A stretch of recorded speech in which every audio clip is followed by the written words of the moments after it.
Good morning.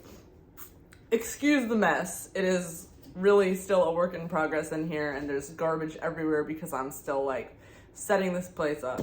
I have lived in Beverly Hills for basically my whole like teenage life. So since I was 10 years old until basically I graduated from college, that's when I lived in Beverly Hills with my family. I also have lived in a few other fancy neighborhoods like DuPont Circle in Washington, D.C., and like downtown DC, just like the nice expensive parts.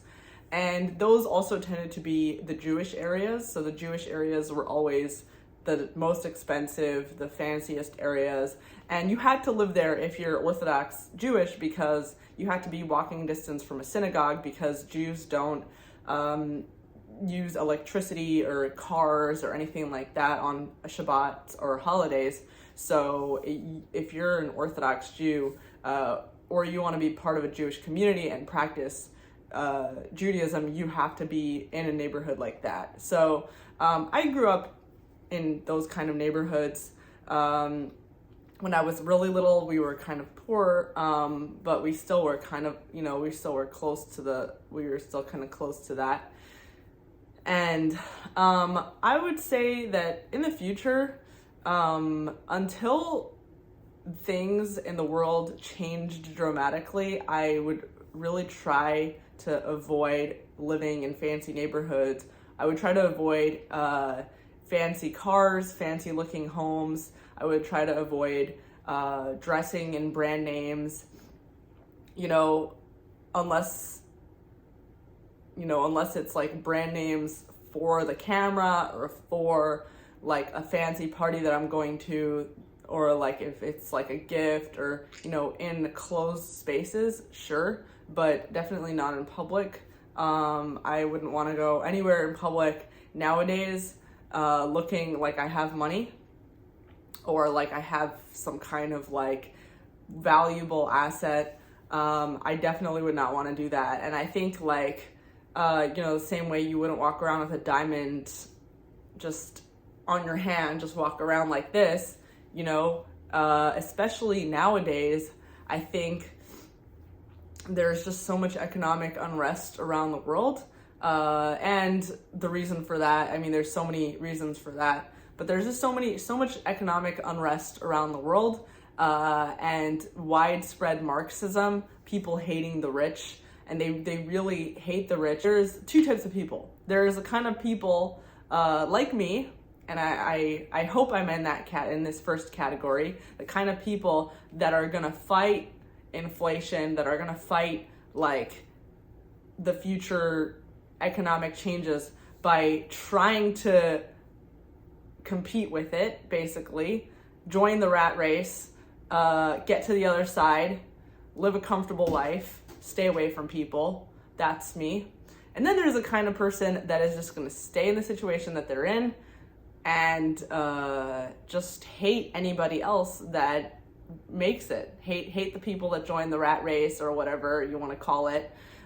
Just hate everybody that is better off than you. So if you're in the second category, which is most people are in the second category. If most people were in the first category, then the first category would be like a much higher standard, because the way that being rich and poor is that fewer people are naturally going to be rich, especially when the bar is higher. There's always going to be fewer people. When the bar to entry is raised, there's always going to be a fewer amount of people that are going to get on the other side, and there's always going to be more people that aren't going to get there. But anyway, I'm totally rambling about what rich and poor is. My point is that right now there is so much hatred for anybody that has made it, because thanks to government laws, regulations, taxes, the barrier to entry, there's like so much bureaucracy, COVID, people being squashed. The barriers to entry are constantly being raised.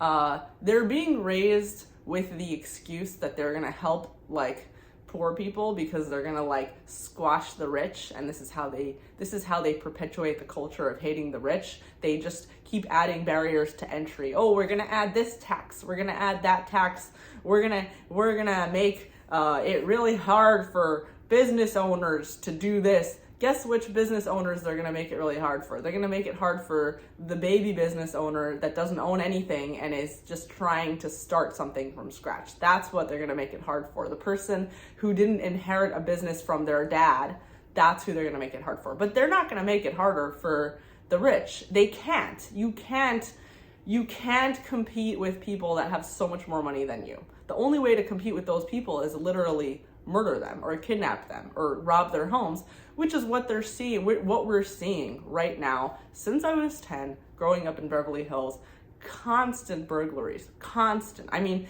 I'm not making this up. Talk to anybody who grew up in my neighborhood. Talk to anybody who grew up on my street. We had in Beverly Hills right now, and when I was growing up, we would constantly, but I'm sure it's worse now. People are saying it's worse now, but we were constantly getting stopped outside as a teenager, even in my 20s, like I'd be in my early 20s, I would like be walking outside and someone would stop me and say like, a cop would stop me or a person or something and be like, you shouldn't be outside at this time of night. And it would be like 9 o'clock at night or something. You shouldn't be outside. There was a burglary. There was someone got mugged. Someone got kidnapped. Yeah, kidnapped. I don't know if they were telling me that to scare me into going back inside, but there shouldn't be kidnappings in Beverly Hills. There shouldn't be muggings. There shouldn't be widespread burglaries. The reason why people would live in a fancy neighborhood is because they want safety. What's the point of living in a fancy neighborhood if you're not going to get safety? And like the whole thing about Beverly Hills, the whole reason why people live there is because it's supposed to be the safest. Their police is supposed to be the most attentive. But the problem is in LA and in California in general, they've made it really difficult for police to respond. They've like cut funding for cops. They've also made it so that like you're not allowed to prosecute homeless people that are like sitting on your property. There's just so many laws that have made it very unsafe in Beverly Hills, way worse in LA, in the city of LA. But Beverly Hills is worse than LA in crime, I think, because people are attracted to Beverly Hills because they want to rob homes in Beverly Hills. No one is thinking of like, I'm gonna go rob a home in Compton. I mean, these people come with trucks. They'll show up at your house when you're not there, when the maid is home. They'll hold a gun to the maid's head. This has happened many times on my street where I grew up. They would hold a gun to the maid's head and they would like rob the whole house. And the thing is that like, because of our culture is so backwards now, American culture too, I'm sure a lot of you watching this are thinking like, wow, those rich people deserved it. Ha ha ha, screw them. Okay, like, you hate rich people? Imagine this happening to you. Imagine working your whole life for something and then someone just like takes it all in an instant with a gun to your wife's head and just steals everything and puts everything in the truck, leaves. They clean it out. They take all the furniture. They don't even check. They just take everything. They put it in a truck. They pretend to be moving trucks and they leave and they don't get prosecuted. Imagine that happening to you. Oh, but they're rich. How do you know that? How do you know? How do you know they're rich? You know what I mean? Rich is relative. Rich, they have a higher price tag. They're paying for more expensive things. How do you know they have more financial stability than you do? Rich is a state of mind. You have 2 hands, you have feet, you can go and work. You're not, you know what I mean? Like, people have all kinds of problems. The envy of other people being rich is such a disgusting culture that is seeped into Western culture. And it comes in the form of Marxism and leftism. And it's disgusting to me. It's really disgusting to me. And the reason why it's so disgusting to me is because I've seen it hurting so many people. I've seen this culture and you know what? It hurt me. Like, you know what? My parents were poor. I remember telling a guy that I was dating that when I was little, I used to wear used underwear from Goodwill. And he was like, ew, why would you wear used underwear from Goodwill? And I was like, I mean, I was saying it in a point to show that I was like, oh, I'm not a germaphobe. You know, when I was little, I'd wear used underwear from Goodwill. And he's like, why would you wear used underwear from Goodwill? And I was like, well, because we didn't have money to buy new underwear. We didn't have any money when I was little. My parents were refugees from a war-torn country. They escaped. They had the clothes they were wearing. They joined an Orthodox Jewish community because they wanted to improve their lives. They wanted to be part of people that had values that were wealth building and growing and sustainable. They were the class of people that instead of being here and being like, I hate the rich people, they wanted to be the rich people. And that's what they did. That's what my parents did. And I saw them, I watched them achieve the American dream. Yeah, it was hard, but they did it. And by the time we were 10, we went from living in a, you know, in a bad neighborhood to go and live in Beverly Hills. But I didn't feel like it was worth it at all. The amount of taxes that you have to pay, the amount of the costs and everything. And then on top of that, when people in my class, when I would go to school and people would find out that I live in Beverly Hills now, the attitude changed. People aren't nicer to you when they find out that you have money. You know, maybe they'll be scared of you sometimes, but when you're a kid, nobody's scared of you. Nobody's scared of you. They take money from you. They don't return it. And the thing about me was ever since I was a kid, I really cared about being independent.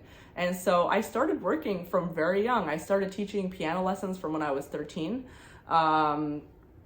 12, I started babysitting. I actually did my first babysitting gig when I was 10, but it didn't work out, so I didn't start babysitting again till I was 12. So I was always tutoring, babysitting, like doing all sorts of things, lifeguarding when I was able to get a lifeguarding certificate, doing all these things to try and become independent for my parents and make my own money. You know, that was really important to me, but like, people still were very disrespectful of my things, my personal property, my money. You know, nobody ever, I didn't feel like people treated my things with respect. And sometimes, I remember one time loaning money to a friend. It was my own money that I worked for with babysitting and tutoring. And I asked for it back one time, and she was like, you live in Beverly Hills. Why do you need it back? And I was like, I was so disgusted by that. And I swore to myself that I would stay away from people like that. As I got older, I would try to stay away from people like that. And you know what? That's part of human culture. That's part of human nature. Like, it's very natural to be, when you're struggling, it's very natural to look outward and say, oh, that person is not struggling, I hate them. That's very natural. I feel like that too sometimes. I feel, you know, I'm struggling a lot of the time. I feel strained a lot of the time. I feel stressed out. My heart is like not doing well when I'm stressed out like this. So it's natural to feel that way sometimes. But a lot of people have created a culture around hating people that they perceive have more than them. And that is disgusting to me. You are disgusting to me. And that is what I want to stay away from. And that is something that I think has become very predominant in Western culture, partially because there's just, you know, there is strain. It's really hard to live here. It's really hard to survive. I don't know how you're doing it. I get it. Like, but I also don't want to be around what has become a culture of hating the rich. And, you know, like, Jack Posobiec posted a video of, you know, Ben Stein talking about how Beverly Hills is no longer a safe place to be, and it's just overpriced and expensive, and like, you know, because of Democrats' laws making it really hard to prosecute people that commit crimes in fancy neighborhoods, Beverly Hills isn't, you know, it's not so great anymore. And the reactions and the comments were like, you know, I was like looking at some of the replies to his tweet, and people were saying like, yeah, but they're rich, screw them. Yeah, they deserve it. Yeah, they're, it's like, no, nobody deserves to get mugged in broad daylight. Nobody deserves to have their kids, to worry about their kids getting kidnapped because they're going for a walk outside. Nobody deserves that. Like, I don't know, no one deserves to have a gun to their head and have everything that they built their entire life stolen from them. That's disgusting. That if you think that, you're disgusting. You are disgusting to me. And you are exactly the kind of person that I want to stay away from. You should be lucky that you're not the kind of person that I would want to come to your house with a gun and take everything that you own and that you built. Take away, drain any ounce of hope and optimism you have left in you because I feel shitty today. That's disgusting. And that is exactly the culture that has prevailed in most of the world now, but especially in the Western world, where there's a lot of there's internet and there's fast communication and there's a lot of this lefty culture is very predominant. Have a good engine in your car, but make sure the car looks shitty on the outside. That's the kind of lifestyle I want to live. And, my parents didn't have that kind of lifestyle when I was a teen because they were poor and my parents struggled a lot. And when they reached a level of wealth that they felt comfortable in, they were proud. They wanted to share it with the world. They wanted to display it on themselves. But, and I really, I totally get that. And I totally get, and that's something that I always, whenever I have accomplished something, I want to share it with the world. And I do. I come here on the internet and I share it with you guys. Look, I bought a house, stuff like that. And I get excited. But my first house that I bought in Texas, first of all, I didn't qualify for such an expensive house. That's why I even had to move there in the first place, into that random neighborhood. But it's a kind of neighborhood where I tell people the neighborhood, and they'll be like, what city now? And even people that grew up here have never heard of the city that I bought my first house in. They've just never heard of that city because it's so small and so, it's such a nothing neighborhood. You know what I mean? But it's a very safe neighborhood. It's much safer than the neighborhood I grew up in, which is ironically 20 times more expensive. 20 times more expensive in the neighborhood of where my parents live. And the houses are not that much nicer, inside at least. So that's something that I learned very quickly is you could gain a lot of value with a lot less money. You don't have to live in, and I think Beverly Hills has reached its expiration date, but soon the US is reaching its expiration, which is I know it's really, really hard to hear for a lot of people. And I really wish it wasn't true because the US has saved my family from, their oppressive country. My parents are never going to leave. My parents love it here. But for me, I don't know. I don't know if I have a very, very thriving, safe future here. I don't know if I have a very safe future. I think I have a very safe near future, but way down the line, I just get worried. I get worried that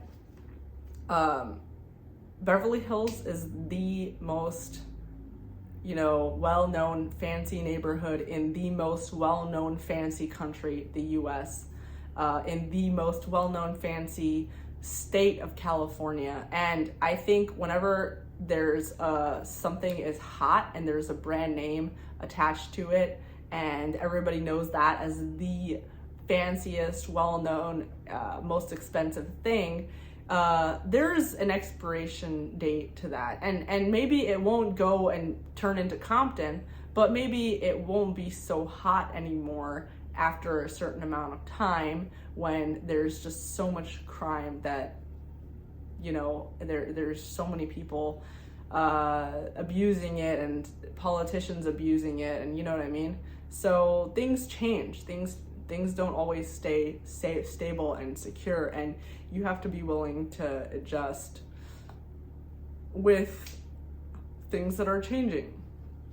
I still think the US will always be great, but I think it will be really hard for people that are just starting out And I'm still just starting out, you know, I'm learning a lot, and I'm moving extremely fast compared to like most people that are at my level. But I think you can also, but I also want to validate the people that are finding it really hard to survive in the US, because I get you, and I think it's really hard too. And it doesn't make it like a bad country inherently. Like, this country was built on the principles of freedom and winning and you know, like great things. But I think it's gonna be really hard for people that are like just starting out, and you know, like the really, really rich people who have made it, the billionaires, like those people will be fine. Those people will hire private security, and they will lock up their assets offshore, and they will, like, they'll do different things to protect themselves and their families. But anybody that is not like a billionaire, you know, it's gonna be hard. It's really gonna be hard. And if it won't be hard for you in 5 years, it'll be hard for you in 10 years. If not in 10 years, it'll be hard.